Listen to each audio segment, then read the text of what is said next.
Hey everybody, this is Merrick coming at you not live, and today we're going to be taking a bit of a look at the Transformers Legacy United Decepticon Quake, one of the Target Masters if I remember correctly. So I never really grew up with G1, and I've only watched it like in sort of scant few selections as well as like the 86 movie, and while I'm not super familiar with the dude's character, I was interested in picking up this figure just because look at him.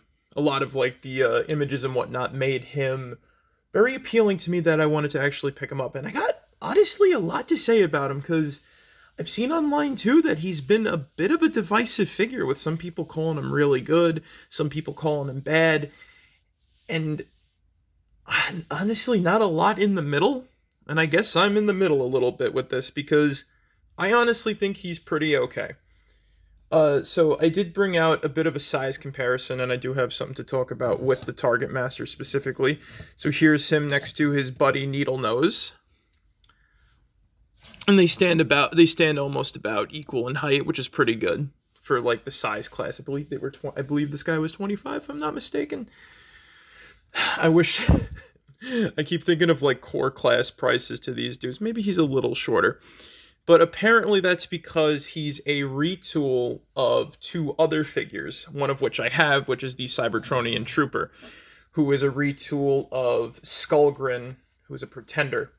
And I've not found a Skullgrin at a price I'd want to get him for. Plus, he's too close to that Cybertronian Trooper than good old Quake here. And honestly, I think that was like my biggest appeal was that like for a retool, I honestly can't tell that this used to be both fucking Skullgrin and the Cybertronian Trooper, because like the whatchamacallits, the appearances between both Skullgrin and the Trooper next to each other, from what I've seen, are very close. While Quake here actually looks really cool with his color scheme and even gaining two of the whatchamacallits, gaining two of the Target Master robot character gun things. And I even found a way that I even like the way that I sort of set him up, which is kind of interesting because I found a couple of I'm glad that they put a couple of those 5mm ports underneath his wrists there. So you can actually sort of have him be a bit different and, than than his like sort of buddies and whatnot, even though him and Needle Nose come with the same type of Target Master guns. And I still need to pick up fucking what's his face, Spinister. So thankfully he's getting a re-release this year in a 2-pack, and hopefully he comes with actual guns. But I'll get on with that later. So Quake here, I don't know much about his personality. I'm not even sure if he made it in the show at all. I just picked him up because I thought he looked really cool in a lot of the promo art. And I was like, okay, you know what? Definitely I'll get a grab if I can find him for a good price. And I did find him for a good price. Thankfully, I did find him for a good price, better than what you could get him at retail, thankfully. And no, I didn't pick him up at Ross. New York is not best known for their Ross locations, especially where I am in the state. But for the figure and whatnot, I like the articulation, really good. You can at least get him into like some decently dynamic poses. And on top of everything too, I honestly like the transformation of this guy, which is something that a lot of Transformers figures really put me off of. And that doesn't mean that this dude has some like pieces of like that transformation that do scare me when it comes to transforming them and whatnot. And I'll get to that in a bit. Plus, as a person who tends to not Transformers a lot, due to fears of breaking them, I in particular think that his alt mode, while it's sort of fun to get to and back, I don't think it's really representative of this character too well, because it confuses me a lot, just to say the least, especially when you have him next to, his buddies too. And just to let you know, I've never transformed Needle Nose here. His form confuses me, and I bet he just kind of folds up underneath the jet piece here. But I don't want to try to force that upon myself, lest I accidentally break him and I can't find another one. and I don't feel like picking up Windsweeper as a alternative. Again, I'll get to that in a little bit. This is a bit of a figure review / mini conversation about the way Hasbro reuses their molds and such. So, sort of onto that, I'm glad that they added like 5mm ports to the back of his wrists, so I can sort of get his little gun buddies into a position where I kind of like him like this. It's a different way of putting the guns. It sort of gives him like a feel of having a name called Quake, because I can imagine him like punching something and using the guns as like a bit of a blast shit. Again, I tend to make up my own personalities even for Transformers that do have them. So it let me sort of make him my own a little bit just by having him be able to do this. And I like the pose with him like punching up and whatnot. Hell, you can even have him set up that it looks like he's blocking with these like ha ha ha ha ha, you know, sort of like, there you go. Like a boxer and whatnot. So I'm going to move on to the transformation real quick, and I'll explain why I don't like transforming some of the current Transformers. So let me just remove his little buddies. I actually do have a little bit to talk about these dudes later. Again, we'll get to that. So here they are, just to show you their air quotes robot modes, even though, do they really count as that? They're just kind of accessories. Come on, focus, baby. There we go. I do like this one in particular. His little shoulder missile launchers. Reminds me of old fucking robot toys from the past and whatnot.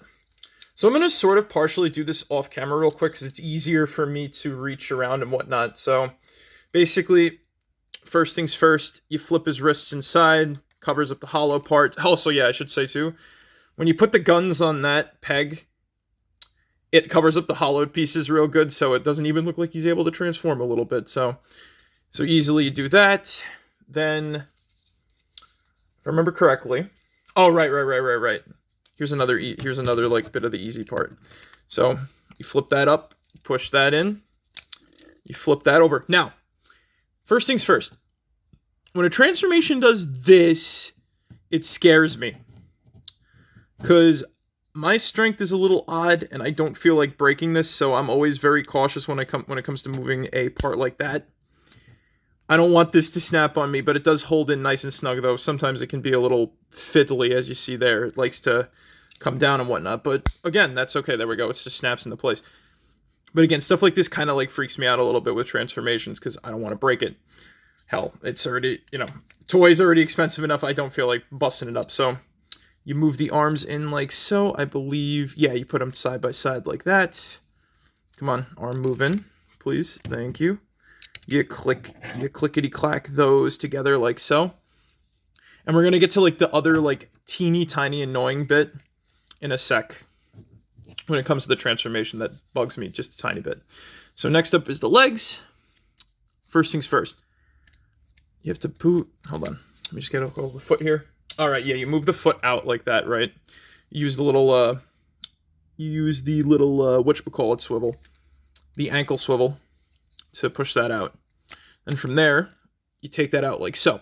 Now, before you do anything, inside here too, you gotta push this over. Again, I like this engineering where you're able to like, this flips over, covers part of it on the other side, so it looks nice and whatnot. And honestly, once the foot's like that, it kind of reminds me a little bit of Warpath. Warpath. So here's the part that freaking bugs me. So this little hinge here, I'm not really afraid of this breaking per se. It feels like it does have the potential, but like having to get this just right in order to fully transform the bot. If I remember correctly, hold on. This is kind of not easy to do because these joints are a little stiff. So you flip them up like that, and then you push them down like that. And once that's in place, you move the foot down like so, and you put that over the foot like that. And I'll do the other side off camera real quick, so I'm able to easily do this. This is not a bad transformation. It's just teeny tiny things like that scare me to the point where I don't like transforming the toy because I don't want to accidentally break it. Because hell, when I was first transforming this, because I at least give it a shot every time. Sometimes with figures, I'm like, no, I don't even attempt because I'm afraid I'm going to break it. And if it's $100 figure, I don't feel like, spending the money to replace it. So Once that's in place, hold on, let me just, There we go, I almost forgot to do his little, hinge on his leg there. This is what I mean, like, that stupid hinge is, like, the thing that, like, fucks me up with this figure a little bit. Alright, come on, go in place. It does not want to, like I said, here we go, it doesn't want to cooperate with me. Did I get it now? I think I did. Or not. No, it's the other way. Shit. It's like a double, it feels like a double jointed limb a little bit. That's like the issue. I want to do, oh yeah, I'll do this easily off camera. It doesn't want to go for me. Just get that air, hold on. Keep them entertained. High Wire and Tip Top or whatever your names are. I say as I imagine them coming to life while I'm trying to do this and pay attention to the figure. And then they beat the shit out of Jar Jar or something. Like, no, don't die like that! Okay, I think I got it now this time. Alright, cool. Sweet. I did have it right the first time. Whoopsie doodles. Mix up at the cookie factory and all that jazz. Alright, sweet. So now, once you do that, you click the legs in place like so. Then you flip them. Then you move the chest over here.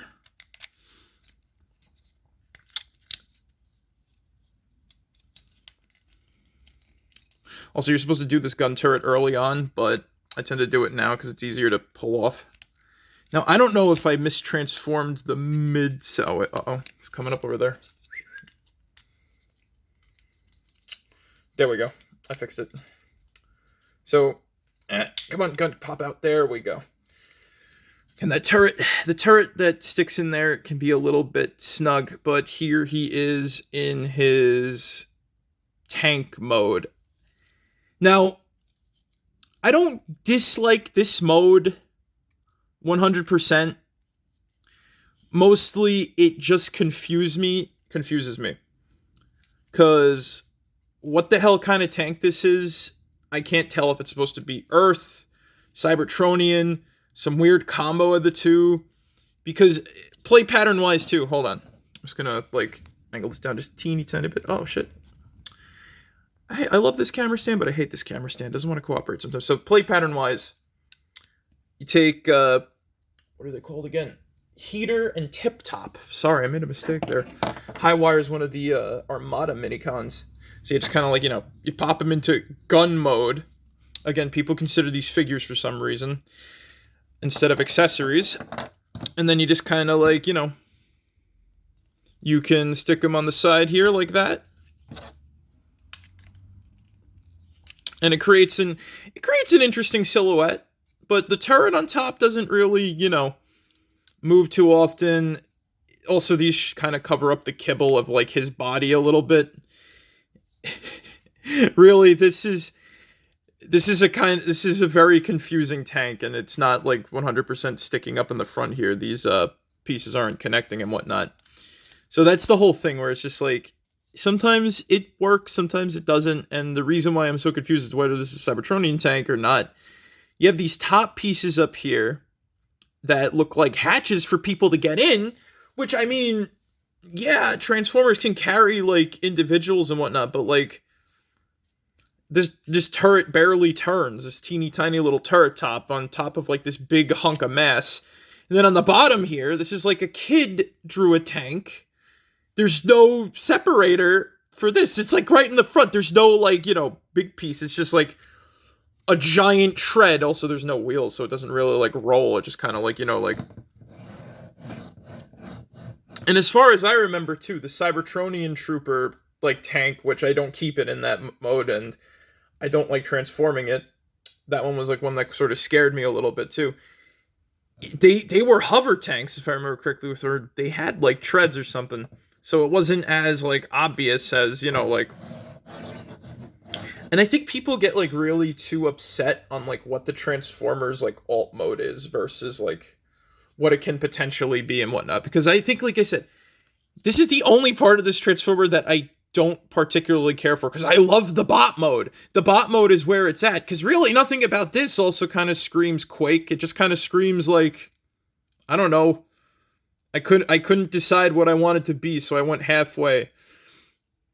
Maybe that'd be like a good idea for a triple changer or something, or I don't know. That feels like a sort of motto with like that. But let me get him out of tank mode for a bit so I can just sort of like finish out my thoughts on him. Because again, outside of the vehicle mode, Quake is really cool. I love the paint scheme. I love the accessories, even though they're kind of overused in some stuff, in particular the Windsweeper, which I'll get to that in a sec too. And honestly, too, I think that it also kind of has something to do with the fact that we can't really configure the weapons in ways that would be cooler to have on the toy, like I was able to do with Quake there and his underarm cannons that he can use to punch shit, because now that's what he's gonna do now in my like Transformers story stuff, is that like he's gonna be, his name is Quake and he fucking bashes people's like I don't know, he's gonna beat them Autobots with his gun fists, kind of like a ballistic fist from Fallout when I think about it. That would be a cool crossover. Imagine a sort of power armor looking Transformer. Probably wouldn't be great based on some of like the other crossovers that weren't the Ghostbusters one, but the Sonic one looks cool. Little mini Transformers news, I guess, for you. I'm not super in with the fandom, but I do. Oh shit, I do like some of the stuff that we get. Not the Sonic fandom. I'm not super into like I'm not super big in the fandom, I guess. I like the shows. I grew up with Armada and like animated. Well, technically the whole Unicron trilogy, but I'm a Transformers fan. Air quotes fake fan, I guess you could call me, because I get a lot of stuff wrong and I make up my own stories for some of the characters. But that's just how you do it, I guess, right? You have fun with your toys. And I love robots, so there we go. I like Transformers. Oh yeah, one other little problem I have with this guy too. If you transform him, oh come on, focus, baby. His hands are a bit of a pain in the ass to get out. I've had this problem happen with a few other Transformers in the past too, so I just kind of like use the guns to like pull out his arms and whatnot. And Salakevu got his one hand out. Let me get his other hand out real quick, and then I'll put him back into the configuration I had him before with his gun fist fights. And whoop. Oh shit, his arm is all twisted up. And there we go, I fixed him. Yay! And then I'm gonna have to like put him back in a specific way back on the shelf later. So I gotta I gotta refix his poses and whatnot. Also, another little thing too, like I said, the tank gun gets a little stuck in there, so be kind of careful. Maybe you could keep it at like a half cock, that way it won't like get stuck. And it will strip the paint on the back and whatnot. But yeah, no, Quake's a really cool figure. I like the robot mode. Vehicle mode leaves something to be desired, and honestly kind of reminds me of like an old toy tank I had. And not in like a good way, I guess, because that one was kind of weird. But in a weirdly interesting way. So let me just adjust the camera back up. But just before I go, I want to talk about something real quick. So you see these little guns here on his hands, right? I brought this up before, that I've seen people complain about these guns, the Target Master guns and whatnot, right? Now, I'm one to not really give a shit. I think that these guys don't count as figures. I think that these are accessories and whatnot, right? But my problem with this comes as such. So I said before that good old Needle Nose here, good old what's his name Needle Nose came at, well, he had a retool as Windsweeper, who's another G1 character, but he was a different type of bot, same type of form, different type of bot. Now, I think that people were a little harsh on it because I do like the paint scheme on him. I'm not too crazy about the face though. I'm very mixed on whether a Transformer should have like a humanoid face or like a masked face. So I didn't pick it up because I already had fucking Needle Nose. There's no real point in getting the right? Windsweeper. But I think that one of the problems with Windsweeper was they decided, oh, we're just gonna make the Needle Nose guns a second time. Just in silver for him, instead of, making guns that looked a little more accurate to the dude. Which, I mean, fair. I guess you want to, like, keep the same accessories for the same mold and whatnot, right? But the Cybertron, they didn't give the same accessories for him, though, from the Cybertronian and fucking what's-his-face, which I honestly think is a good idea, considering that between the two, there are accessories barely a difference, so that's why I didn't pick them up. Now, what I was thinking was, right, because the other fucking, whatchamacallit, Target Master, freaking Spinister has his own guns that are different from Quake's and Needle Nose's here, but especially considering they both use the same guns and whatnot, right? What I was thinking was, especially for Windsweeper, I'm like, why didn't they just give 2 of these dudes in silver and then just give this one as an extra gun he can have and whatnot if you wanted it? I mean, it saves the time and effort on molding new guns, and in all fairness, when I saw the old, like, Windsweeper toy, what they could do is just, like, you know, people would, like, you know, and they displayed them as, like, the art with this, they put them on, like, the shoulder, like that. So if you have this gun, if you have 2 of these on this that are in silver, so if you basically get, like, 2 Windsweepers, or, I don't know, you somehow find one of these guys, you could sort of have the same function he had, almost, and the guns look almost similar. But I think the other factor involved is a little bit, like, we're running out of, like, configurations that we can put these guns in and whatnot, as well as the fact that, like, you know, like, the characters are reusing accessories from each other. Which, I mean, it's a toy, it happens. Hell, I remember fucking buying Clone Troopers in the past, and they had, like, about 2,000 fucking, of the same guns that you could find in every pack. Which is fair. But I digress. I think that there's a little bit of a weird thing that we can do to sort of fix the trouble of, like, getting getting like accessories that don't fit a character, even when it's a retool or a repaint of another one and whatnot. But I do think though that Quake here is a really good figure, and he stands up with his buddy Spinister well. So I'm glad to have these Target Masters in my collection. And I can't wait to pick up fucking Spinister in the future, because then I'll have all 3. And Spinister actually has design aesthetics that I truly enjoy. So normally I would have, like, I don't know, someone attack Jar Jar, or they'd fight, or I'd pull out, like, something. But, nah, Transformers reviews are a little different. Misa called Jar Jar Binks. Misa, you're humble. Get the fuck out of here. Ah! Sorry, Jar Jar. But yeah, Quake's a cool figure, and if you like the robot mode, I'd say pick him up if you want to find him for, you know, if you could find him for a good price. But anyway, guys, thank you guys for joining me today. Hope you guys enjoyed, and as always, be yourselves. Peace.